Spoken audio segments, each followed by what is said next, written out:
Welcome everyone to the Merch Minds podcast, episode 141. I have a special guest, someone that I've been trying to get on for some time now. We've been having some issues, some scheduling issues, technical difficulties, but he's finally here. My good friend, Jay Reed. Jay, go ahead and introduce yourself. What's going on, Young? It's a pleasure to be here with you on this podcast. I'm Jay. I'm from Southern California. I've been an illustrator designer for around 20 years, and been in the print-on-demand game, I'd say, for about 15 years right now. So, Wow. I've been on Redbubble, Cafe Press, going all the way back to, you know, early days of print on demand. So Sure. now I'm getting into merch and Etsy and building my brand out. So it's all good. Good. Thank you for being here, man. And I apologize to the listeners for the lack of content. I've been traveling. I was actually in your neck of the woods last week. I was in Anaheim, Orange County. And it's always hard to put these podcasts together when I'm traveling. So just wanted to thank the listeners for their patience. So one thing I do, Jay, you don't have to do it, but I always like to uh, tell the listeners my numbers on Merch by Amazon for the last 7 days. You're not obligated to do that. So I'm gonna get into my numbers here real quick. My last 7 days on Okay. Merch by Amazon, 98 products sold, two returns, product purchases $2,034.08 for an estimated royalty of $427.60. So that's a little, just a tad bit higher than normal. Again, we're right in the. Actually, as we're recording this, we're this is Black Friday, so I'm expecting our Yeah. numbers to be a little higher starting as of today. We'll see. I don't know. The day's not over yet, obviously. So hopefully, the month of December will bring in some decent numbers. I'm just praying to the merch gods. Uh, but as I was now, did you want to share your numbers? Again, you don't have to. Oh, I don't mind sharing. Okay. Yeah. Last 7 days, 251 products sold. Currently today I'm at 35. So my total this month is 1,039, a royalty of $4,481. Just crushing it, man. What the hell? Just crushing it.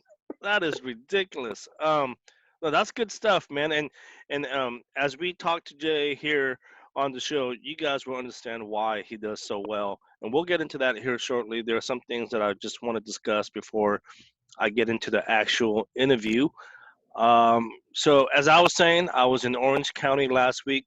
You and I were supposed to meet up. Obviously, it didn't Yeah. happen. Didn't happen, but I was in Anaheim to attend the Designer Con. Now, Hmm. I had the opportunity. So I went to the VIP event on Friday night. I met up with Ken Okay. Real. You know Ken, yes? Yeah. Yeah, Heard of him. he's definitely one of the leaders of the community. Met up with Ken, and that was a great. First of all, just hanging out with Ken in general. He's definitely a good guy. He might not come across as being a good guy online, but if you ever get a chance to talk to him in person, he's always open to have a conversation with anyone. Um, Yeah. but so yeah, so I had the opportunity to meet up with Ken on Friday night. We both went to the VIP event, and man, that was such an eye opener because Ken does a lot of licensing with other artists and illustrators and designers, and Hmm. he really shed some light on how he approaches them and uh, to to get further into the conversation. Um, Yeah. so so that was a real eye opener. And then we went back on Saturday to the actual event, and I met up with my good friend Manny. He's also a designer by trade, and it was very inspirational. Very inspirational. Something that I definitely want to go attend again next year. And um, but yeah, man, So you Yeah, mentioned, I wanted to get out there. I know you had mentioned that you wanted to attend. What happened? Oh, Did you I not was buy your going out. tickets? Well, I was actually on my way out to meet you, and I had the mishap that happened, but I was actually going to consider going, like, because we had coordinated to meet. That was on Tuesday, wasn't it? No, that was Thursday. I was there on Or Thursday. that was Thursday. Okay, Yeah. yeah, that was Thursday. So I was actually going to buy tickets probably that Friday and see if I can go either Saturday or Sunday. But Hmm. considering the mishap that happened, Yeah. then the whole idea of transportation kind of, it kind of became an issue. So I was like, I got to Yeah. miss out on Yeah. that one. I didn't want to bring it up, but yeah, there was um, um, unfortunately, some things that happened where we couldn't meet up. But Uh, definitely next year, and the cool thing is there's a bunch of these conventions that happen throughout the year. So there's other ones that we can definitely attend together.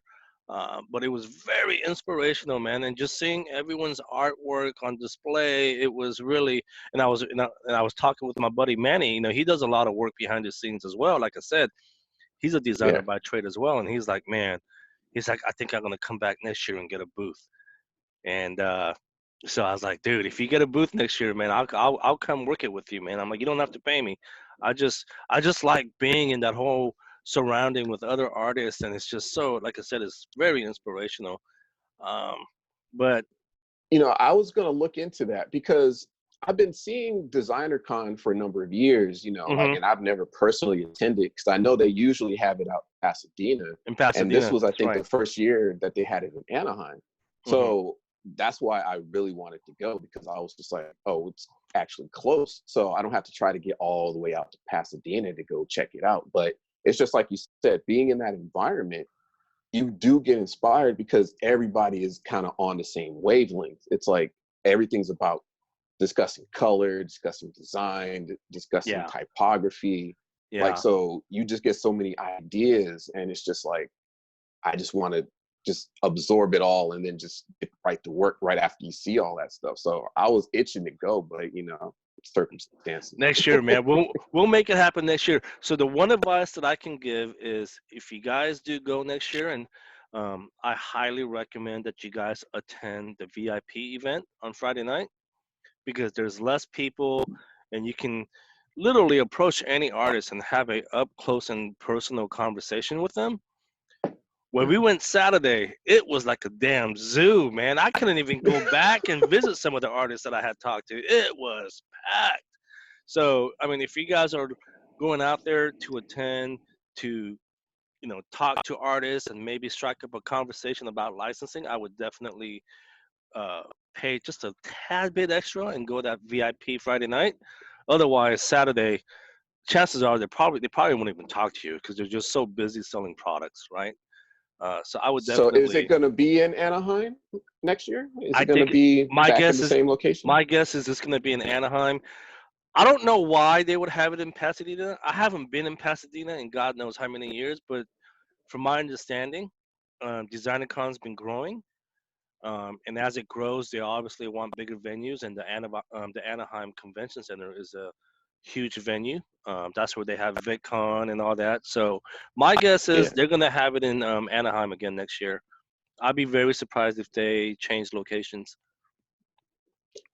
Which will But be very good because I'll definitely make sure I can make it out there for yeah, the next one. and here's the cool thing, Jay. I'm still trying to move out to Orange County. I've been talking about this for the last couple of years now. I've Mhm. mentioned many times that my parents live there, and they're at that age where things are starting to happen with their health, and it just makes sense for me to be closer to them.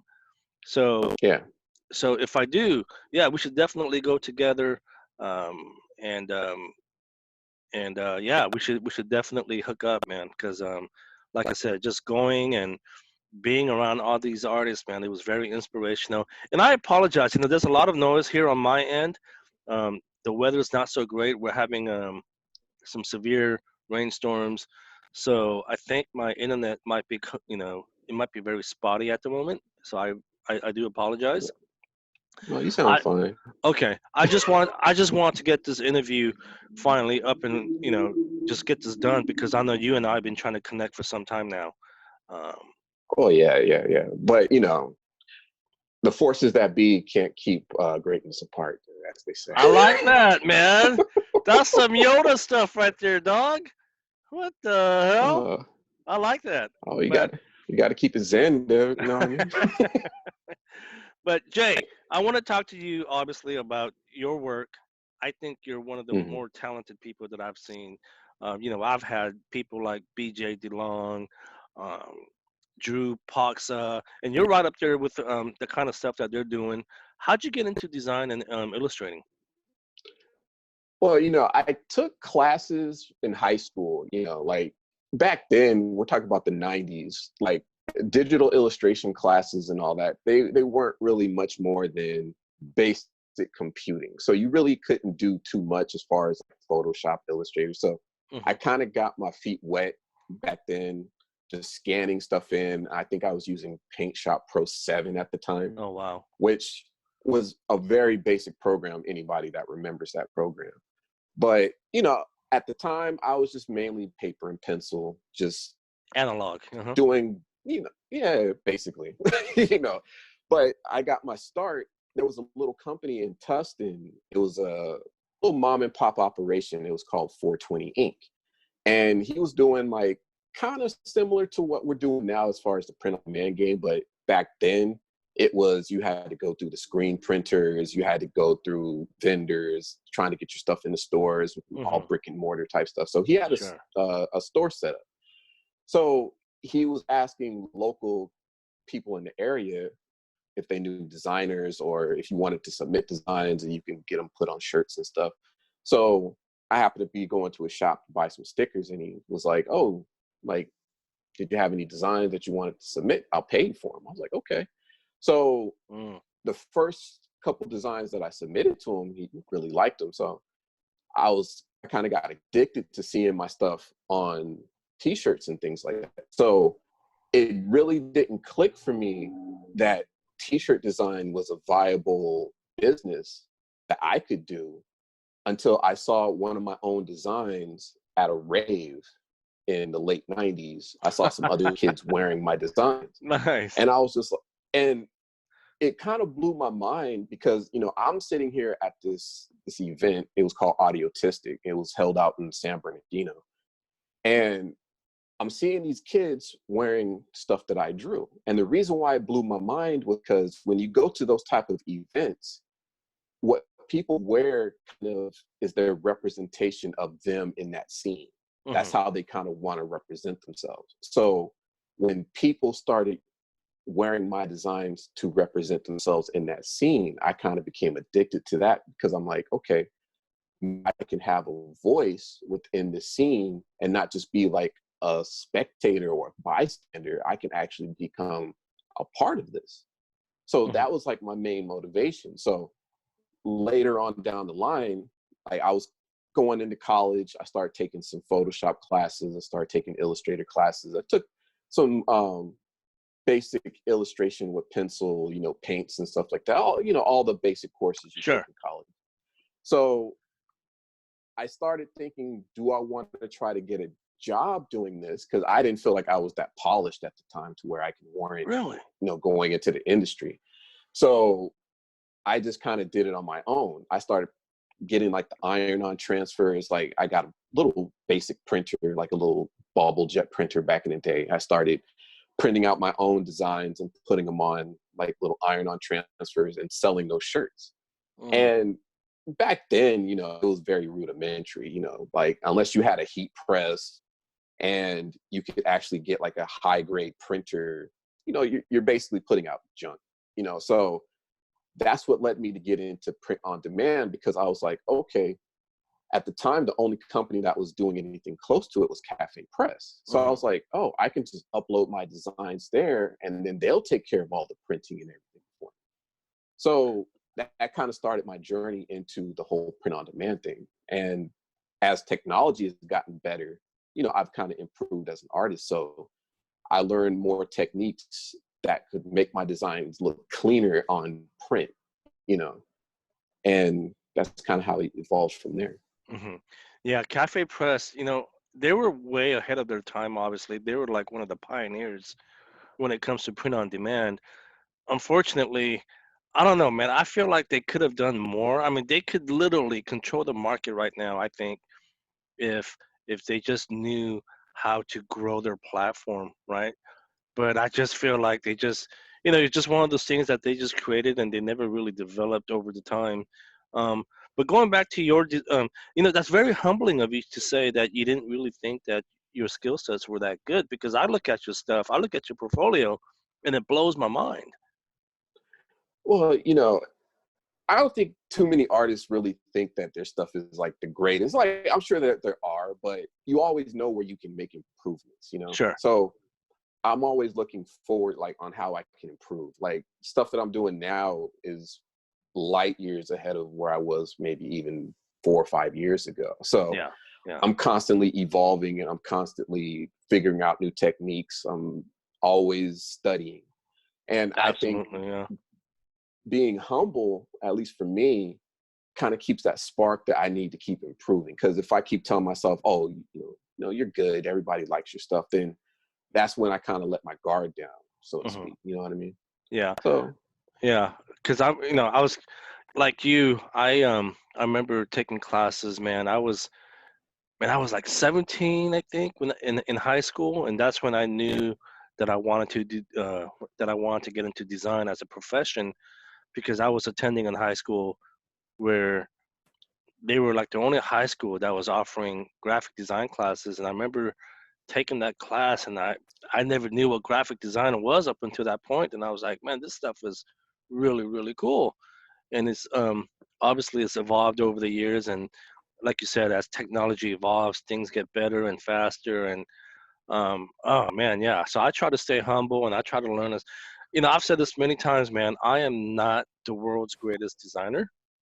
Uh, I, I will say that publicly, and I've said it 1,000 times. But what separates me, I think, from most people that do print on demand these days, is I understand the fundamentals of a good design, exactly. right? Even if you outsource, even if you have VAs, and you guys know how I feel about VAs, at least learn the fundamentals so that way you can communicate what you want better with your VAs. Um, so so absolutely, man. So I completely understand where you're coming from and your background. Um, so you mentioned you were obviously doing Cafe Press. When did you get into merch? And I know you do a little bit of Etsy, and we'll get into that as well. When did you get into merch by Amazon? I started merch May 2017. Hmm. So I kind of got in right at the end of the month because I had applied for merch, I'd say probably that February.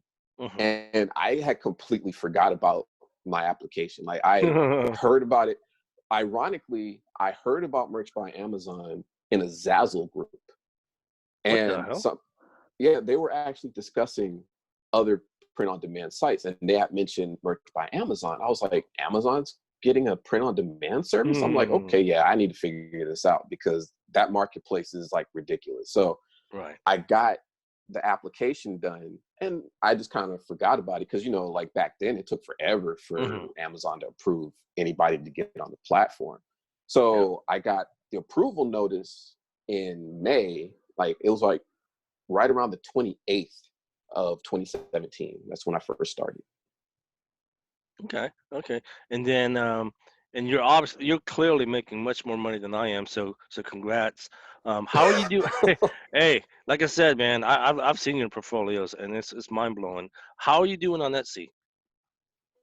uh Etsy's actually been really good. Like, I've been on platform since 2018.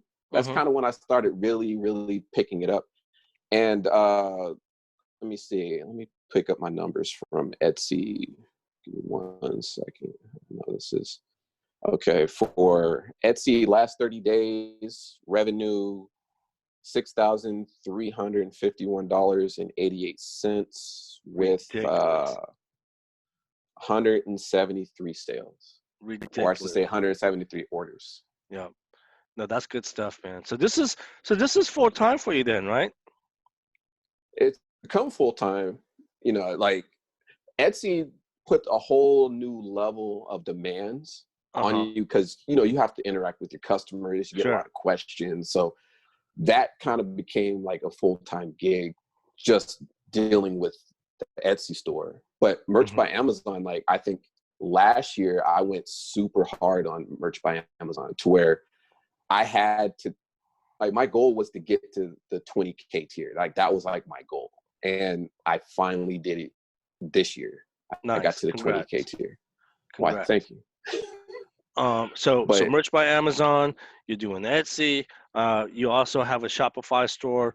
We're not going to talk particularly about your brand. I know that's something you kind of want to keep private, because unfortunately within the community comes a lot of copycats, and that's something you're trying to protect right now. And I completely understand. So you're doing Shopify. So out of all three platforms, okay, which one do you like the most? I would probably say, and people would probably freak out when I say this, Merch by Amazon. And here's the reason why Merch by Amazon, from my standpoint, is the best out of those three. Like, you have the opportunity to grow your own brand on Shopify and Etsy, and that's good. But with Merch by Amazon, you have the opportunity to product test so much stuff, like in a small span of time. Like, you can literally come up with a design, upload it onto multiple products, and just figure it out.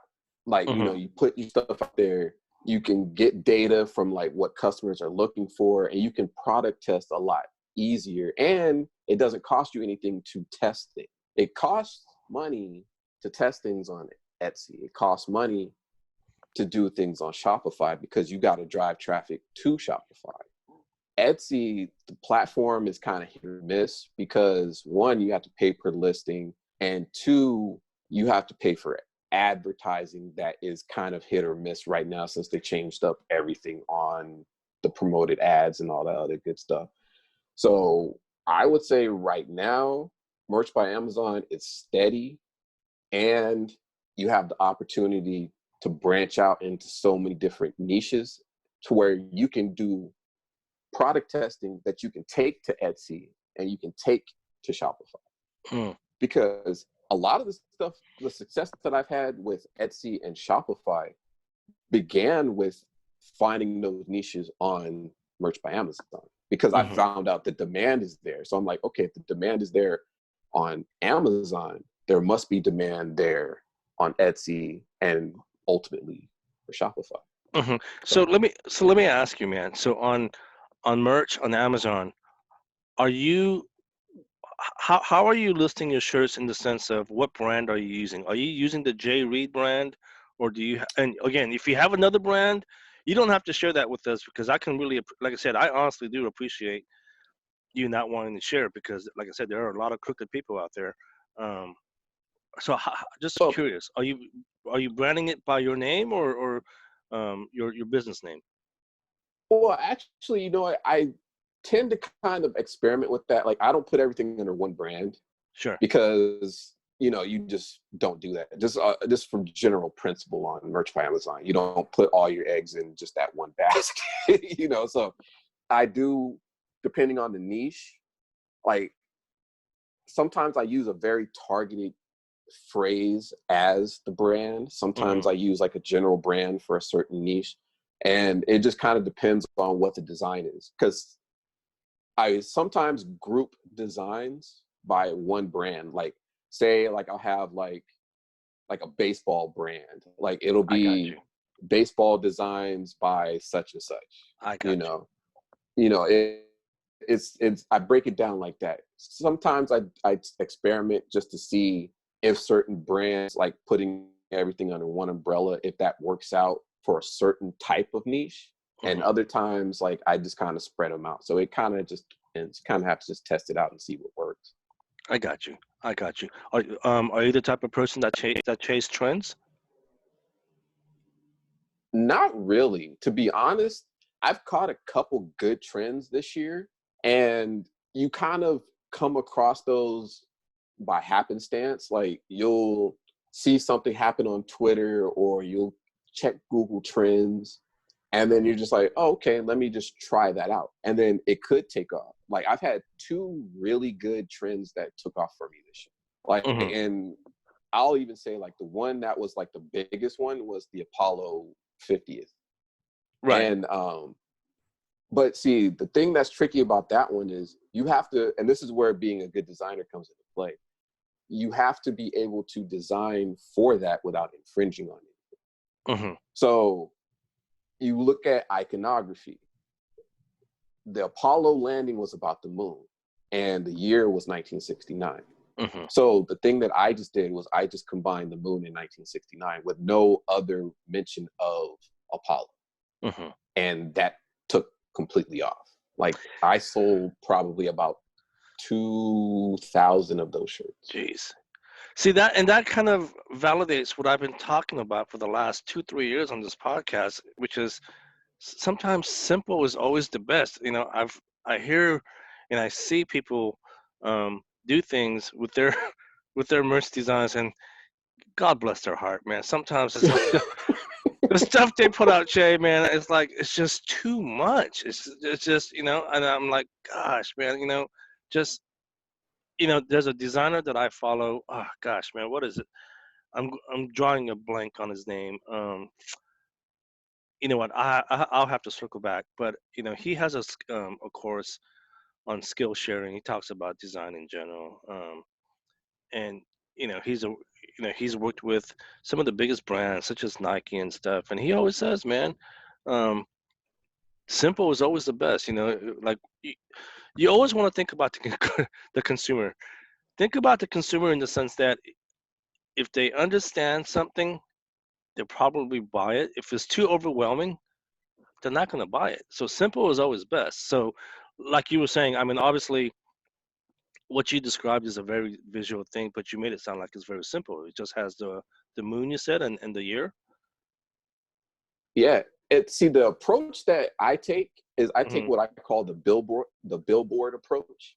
I got you. Is when you're driving down the street, you have a few seconds to register what a billboard says. So Right. billboard designs have to be very clear, very concise, get the point across like within one glance. T-shirts are the same thing because T-shirts are essentially just messaging. So you have to be able to convey a message effectively within just a simple glance. Hmm. If it's way too complex, if you got too much stuff going on, people are going to tune that out because it just becomes a big blur of just jumbled information that they can't process. So they're just going to tune it out completely. Yeah. You Yeah. know, so that's why I've just taken that approach to where you have a very simple message, but yet it gets the point across. It's very simple, but yet it's designed well. It's not something that you just throw a big block of text on a shirt and say it's going to sell. It's like, no, you have to be creative with it at the same Exactly. time. Yeah. No. I mean, one of the biggest problems that I have is when people tell me, "Well, I can make a text design in 5 minutes." Well, I think anyone in the community can make a text design in 5 minutes, but that tells me that there was no thought process going into your design. I don't care if it's text or not, but there's still a process, right? Like it Hmm. takes me 15, 20 minutes just to find the right font, right? Exactly. Because I'm putting the time and effort into it. Someone tells me that, it just I just get so irritated, and I'm just like, gosh. Again, it's the not understanding, not knowing the process. If you guys just understand the fundamentals, again, even if you don't do your own design, it'll just make you that much better, right? And I try to explain that to people, and sometimes they don't listen and they want to do it their own way, and there's nothing wrong with that, right? I don't always have the right answers, but clearly you and I are on the same wavelength here. Well, one thing that I've noticed when I look at other people's like designs, like, when you're scrolling through and you're just looking at this big wall of just stuff, right? Hmm. People don't understand how to match the theme of what they're designing for with the fonts that they're trying to use. That's Hmm. like the biggest thing that I've noticed. It's like if you're doing something that's retro, why are you picking a modern font? Right. I've never understood that. It's like, okay, you're trying to convey a certain time period.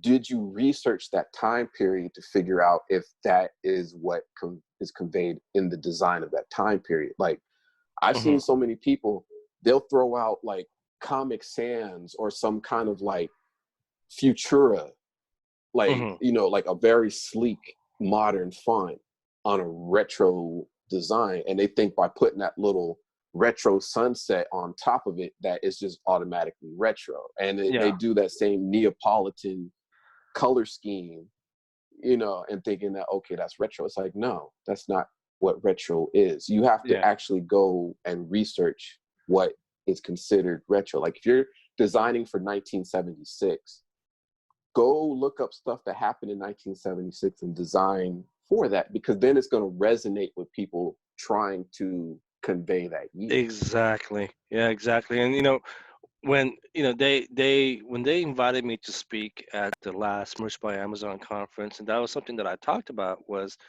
the importance of fonts and stuff. And you know, what I told them was, you want to dress for the occasion, right?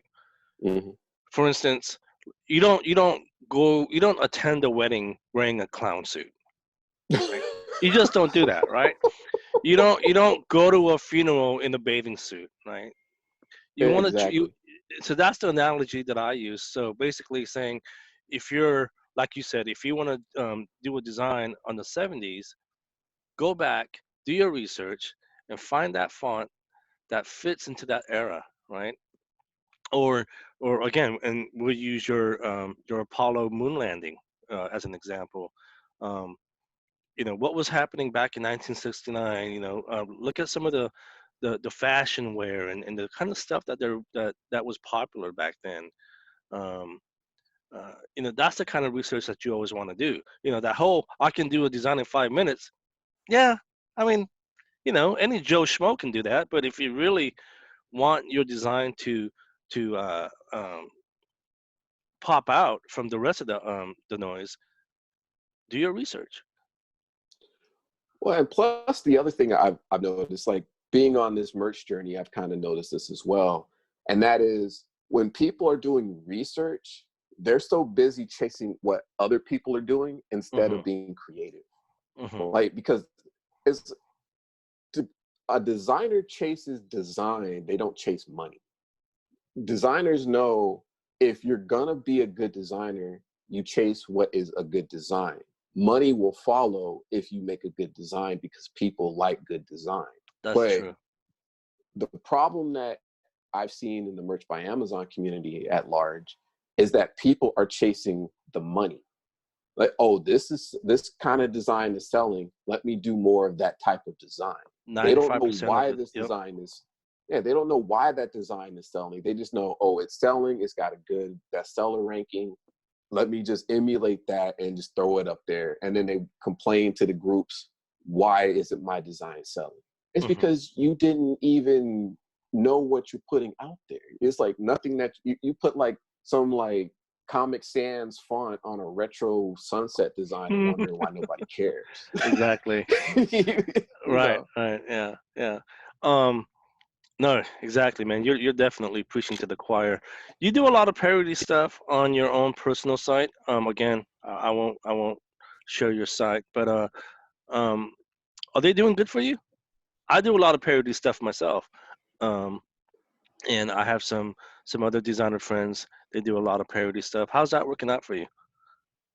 Like what I did was, I took any of the parody stuff that I had, I took it off of like Merch by Well, you Amazon. have I to. took it off Yeah. of, yeah, and then I took it off of Etsy.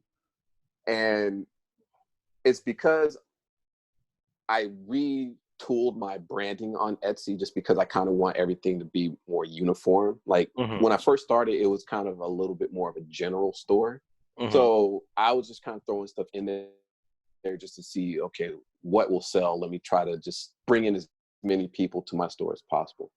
But when I started taking all that stuff out, I noticed that my sales started going up on Etsy. So with the parody stuff, I kind of keep any type of parody either to my own store as far as Shopify, or like I'll take it to TeePublic or I'll take it to Redbubble, because Mm-hmm. that kind of stuff works better on those sites. Mm-hmm. And the one thing that I do have to emphasize, if you're gonna do parody, be original. Like, create your own stuff. Don't steal anybody's stuff. Don't trace or copy or do anybody's stuff. Like, if you're gonna at least do parody, do good parody. You know what I mean? It's like, do stuff that is actually gonna be original as far as the idea. Because I've seen a Sure. lot of people that they do parody and they're just like, well, I see this thing that's popular. I'm just gonna kind of refigure it for my own thing.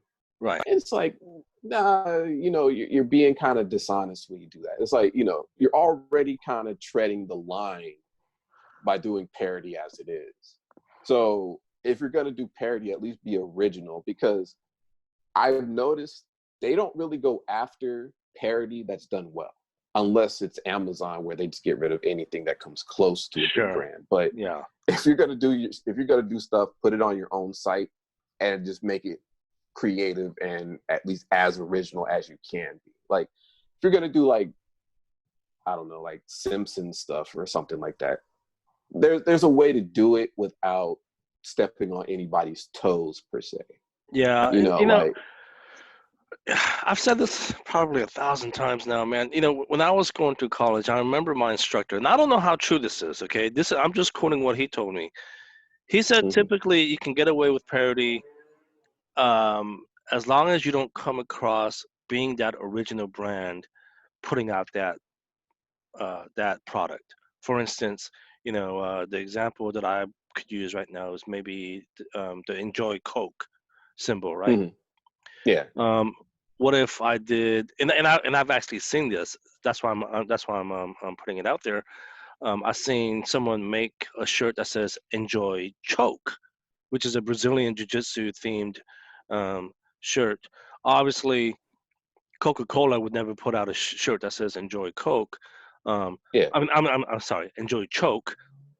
And so I remember he said, typically, if you can get away, you can typically get away with parody as long as you don't confuse the consumer that is the actual company that's putting out that product. I don't know how true that is, but that was what he had told us. Well, one thing I've kind of noticed, like, when they go after brands that do parody, it's because they're representing that original brand in a bad light. Mm. Like, you have, like, Mario doing, like, breaking and entering or something like that. It's like Or Nintendo's going on smoking that route crack or or something. something. Yeah, yeah. Yeah, it's just like you're going a little bit out of reach. Like, I've seen some very creative Nintendo stuff. Like, well, they'll blend, like, Mario and Luigi with, like, Game of Thrones or something like that. It's Hmm. like, that's a little bit more creative versus, Mario smoking a joint. You Yeah, know, yeah, yeah, yeah. and Absolutely. they kind of let those live, like, because being from a comic book type of background, you go to a lot of conventions, you see a lot of fan art, a lot of parody in that way. Hmm. So you kind of know that these brands don't mind you doing that type of stuff as long as you don't crap on their brand, Sure. you know. So that's something to consider. But there's certain platforms that you just don't even tread closely to. Like Yeah, Amazon, I wouldn't even touch. I'm not gonna lie, man. When I first got into merch by Amazon, everyone says back then it was a wild, wild west. Man, I was doing some stupid stuff, man. But man, I was putting up the Golden State Warriors shirt, man. I was getting away with it, man. And one of them actually took off to the point where I was selling, similar to what you did with the Apollo, man. I sold like thousands of them, and then eventually, they really tightened up their grip, and I was like, okay, well, you know what, I need to take that off and put it elsewhere. So, but who's Well, fulfilling your back. orders? I'm sorry, go ahead, man. Oh no, I was just going to speak on what you were saying. Like, back in, when merch first kind of was coming up, like back in 2017, probably about early 2018, it was the Wild West at that time. Hmm. So you could put that stuff on the platform, and Amazon really didn't care. You know, it wasn't until they started getting partnerships with all these bigger brands that's when they started kind of cracking down on a lot of that stuff. Sure. You Yeah. know, but then there's so many copycats on the platform now. I don't know what's good and what isn't anymore. Yeah. Yeah. No, I was asking. So, who's fulfilling your orders? Are you using Printful? Primarily, I use Printful. Like, you know, I know Printful rubs some people the wrong way. Like, some people will swear up and down that they can't stand Printful. Like, but me personally, like, I've sold over 2,000 product on Etsy, and that's not even including my Shopify store, like what I've sold there, but just on Etsy alone, they've done over 2,000 products for me. Like, I've got nothing but 5-star reviews. I think I've gotten like maybe one or two complaints about something that was printed a little off, Hmm. but out of a couple thousand, like one little mishap, like Yeah. that's a pretty I good think the ratio. primary complaint with Printful is that they're just so damn expensive. Their customer service and everything else is on point, right? And I think that's what people are paying for is the support. You know, they're getting a premium support. Um, yeah, the biggest complaint that I get is that they're just so darn expensive. You know, I always try and work with small businesses, and I was working with this one startup for a while, and things just didn't work out. So I went back to Printful. Mhm. So, yeah, I mean, Printful is good. Well, see, I think the common thing that I've seen with a lot of people when they kind of downgrade Printful a little bit is they say that the margins aren't there. But then you ask that person, okay, what margins are you typically looking for? Like, most of these people are looking for $10 to about $15 in, like, you know, as far as what they make, as Hmm. far as royalties. And that's good. But with Printful, I don't really use Printful to fulfill t-shirts. You can get other products through Printful and still get those type of margins because people are willing to pay higher prices for product that's not your everyday type of staple. T-shirts are so broadly spaced out and they're everywhere. So there are people that will pay a premium for a good t-shirt, but at the same time, in my experience, accuracy and good quality are worth the price. Absolutely. Like, Yeah. I've gone through Printify. Like, I've tried out all of them. I've tried Custom Cat. I've tried Printify. I've tried T-Scape. I've tried T-Launch. I've tried just almost about anyone that you can think of. I've tested the quality Hmm. out. And as far as getting the orders out, the accuracy of what they see on the screen to what they have in their hand, Printful, hands down, is probably one of the better PODs that you can work with. Hmm. Like, Yeah. it, Yeah. and if you can get to your volume good, like if you're constantly getting orders, the margins are there. You know, it's just a matter of how you market and whether or not your product is Yeah, going to sell at a I think frequent the margins basis. are there. I think again, I think with using Printful and if you're selling on Etsy, Etsy's a platform where you can charge a premium price, so you can get definitely a significant margin. I mean, I think on average my margin on Etsy using Printful for your standard Bella Canvas 3001, um, my typical margins is right around $10 per shirt. Um, Mhm. and you know, and if that's still not enough for you, I would say, well, compare that to what you're getting on merch, right? Exactly. Merch, you're probably getting what, $3, $4, and who knows when merch is going to cut the royalties again, right? That can happen. We don't know. So $10 a pop on a shirt, charging a premium price on Etsy, you can definitely make a decent money. Um, yeah, man. So I like it, man. So one thing I've noticed with your stuff is and this is why I can totally relate to what you're doing. Uh, you like music. You love hip hop. I love hip hop. I like the old school hip hop. I can't stand the new stuff, man. Oh yeah, yeah. I'm not a fan. So I'm not a fan of that new stuff, man. But yeah, man. So I see that you pay homage to some of the old school stuff a lot, and that's something that I can really appreciate, man. Well, you want to know the craziest thing about it? Huh? I don't go hard in the paint for hip hop stuff Uh on huh. Merch by Amazon. Why is that? And I have some stuff that's hip hop related on there, Mm-hmm. but I wanted, like, when I first started, like, all the stuff that I was putting out there was just like hip hop based stuff. Mm. And there are some stuff that I've put out there that does sell on a regular basis that is hip hop, but the one thing that I've noticed on Merch by Amazon, the things that people gravitate towards are things that represent a couple things: who they are, where they're from, and what they do. Okay. So Interesting. if you if, if you ask yourself those questions, who are you designing this for? Why would they wear this thing? And who is that person? And that's when it clicked for me. That's when I started getting over 1,000 sales a month, Mm. when I started acting in that manner. Because hip hop is very general, it's very broad based. Mm-hmm. So you're not really targeting people. It's like you're targeting hip hop, but hip hop can just be a But vast array of things. and not just that. Not everyone likes hip hop, right? Exactly. Like So, any no, I music get you. genre, like you I do get you. country music. Mm-hmm. Yeah, so once I started figuring out, okay, let me start narrowing down these questions of who I'm trying to target with these designs. That's when I started really seeing success on this. I got you, man. That's good stuff right there. Um, cool, man. Hey, man, I would love to work with you or collaborate with you sometime in the near future, man. I would. We definitely got to sit down and talk. I think I'm gonna be down your way again, probably late December. I'll let you know when I make it down there. I think your products will do really good, man, at DesignerCon and those type of events. Mhm.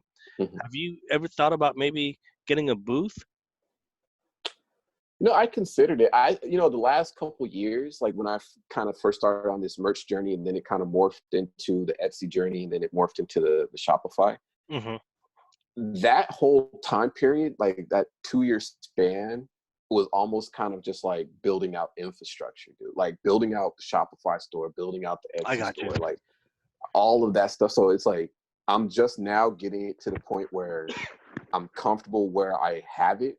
And now I'm starting to think about stuff like that. Like I'm starting to think about conventions and going out to different things like that. So You know what's that's definitely crazy? something that could be in the works. Mhm. Every artist that I talked to when I was there, excuse me, I asked him.